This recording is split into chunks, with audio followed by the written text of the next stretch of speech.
What's up guys, today I'm going to show you how to master air rolling, and it's actually pretty simple. You don't need to change any of your controls or any of your settings, it just comes down to practice. So I'm going to show you the most effective ways to train that will get you the most results for the least amount of time put in, and these are going to help you improve whether you're just starting out at learning air rolls or you're already in SSL. The first and best way is by far Steam Workshop maps. And don't worry, if you can't access these, everything else I'm going to show in the video won't require them, but if you can't access them, they are definitely the easiest way to get better quickly. Personally, my favorite way of training on these is to hold only air roll left through the entire course, and then to run it again only holding air roll right. This teaches you to never allow yourself to get in a spot that you can't recover from without air rolling, and it'll give you a perfect level of control because each time you mess up, you're going to have to learn how to recover from it by only air rolling through it. At first, it's going to seem really difficult, but just take it at your own pace. If you're just starting to learn how to air roll, it's definitely going to seem impossible, but the way to get better is to fail at it over and over again until you start seeing improvements. If you have to, just sit in front of the first level and practice floating in the air while spinning just to get your control down.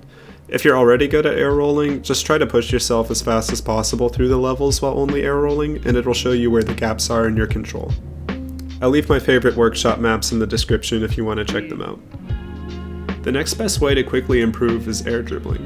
If you do it while only air rolling the entire way through, it'll teach you how to aim the nose of your car at an exact point while feathering your boost. And this may not seem like it'll affect your ability to air roll very much, but it's actually the best way you can train it outside of workshop maps. It takes a lot of precision and accuracy to keep the ball floating in the air while air rolling underneath it and guiding it to an exact spot. Practicing this is going to make your air rolls feel far more accurate than they did before, and it'll make air rolling through an entire aerial feel like it's nothing. If you're not good at air dribbles already, then try practicing these off the wall in free play.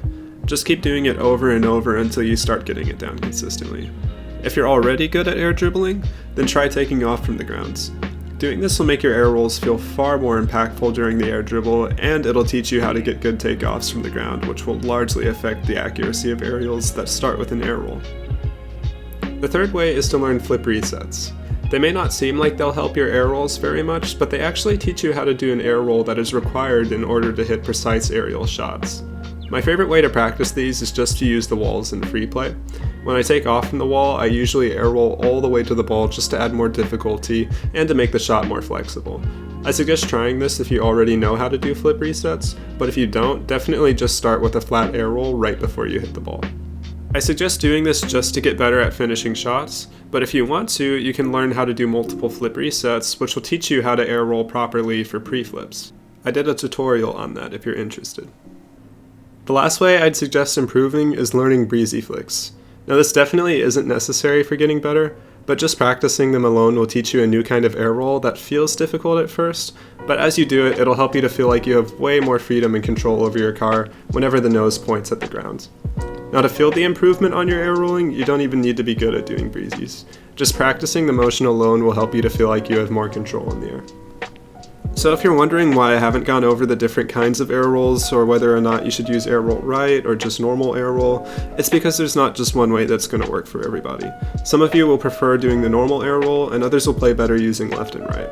So just use whatever feels more comfortable for you and makes you play better. As for whether you should do a pirouette, a tornado spin, or a cookster twist is honestly up to you. Doing the normal pirouette is definitely the quickest and most efficient way to get to the ball, but the other two have their moments where they're more useful. So it'll just come down to the situation you're in and how you want your air roll to look. If you're just starting out, then definitely focus on the basic pirouette, but if you're already good at it, try moving the left stick around a lot more whenever you're in the air and make it harder for yourself. This will make you a lot more flexible and cause your air rolls to look better. Well, that's it for the video, guys. I hope you all enjoyed. All that's left is for you to train. If you do it for just 20 minutes a day, it'll help you out tremendously with your mechanics, just as long as you do it consistently. But if you have any questions, just ask me in the comments, and I will see you guys next time.